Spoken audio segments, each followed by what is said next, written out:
بڑا افسوس ہوتا ہے جب ہماری مسجد یا ہر جگہ ہم جناب مسجد میں آتے ہیں اپنے ٹائم پہ، جیسے ہی دو فرضوں کا امام صاحب سلام کریں گے السلام علیکم ورحمت اللہ، لوگ ایسے بھاگیں گے نا جیسے ان کو کسی نے قید کے اندر جیل میں گرفتار کیا ہوا تھا۔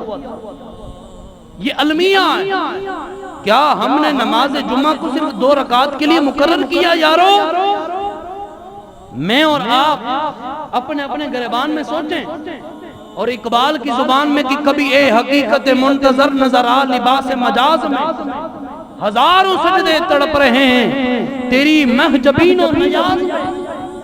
کہ سوچ کر تو دیکھو، ہمارے 2 رکعتوں کے بعد المیہ دیکھیں ہوتا ایسے رش ہوتا ہے مسجد کے گیٹ پر، جیسے سلام پھرا دعا ہوئی ایسے بھاگے۔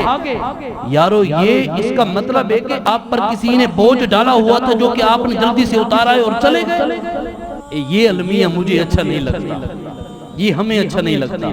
ہمارا کام اور ہمارا معاملہ یہ ہونا چاہیے کہ ہم یہ کہیں یار ہم آئے تھے محبوب کا ذکر سنا تھا، جب جائیں گے تب بھی محبوب کا ذکر سن کے جائیں گے۔ آپ کھڑے ہوں اور عرض کریں یا نبی سلام علیکہ، یا رسول سلام علیکہ، اور دل میں یہ تمنا کریں یا رسول اللہ بس جس طرح نظر کرم آپ نے ویسے کرنی پہ فرمائی تھی مجھ پہ بھی فرما دیں، جس طرح نظر کرم آپ نے عبد الرحمن جامی پہ فرمائی تھی مجھ پہ بھی کر، جس طرح نظر کرم وہ بلال حبشی پہ کی مجھ پہ بھی کر۔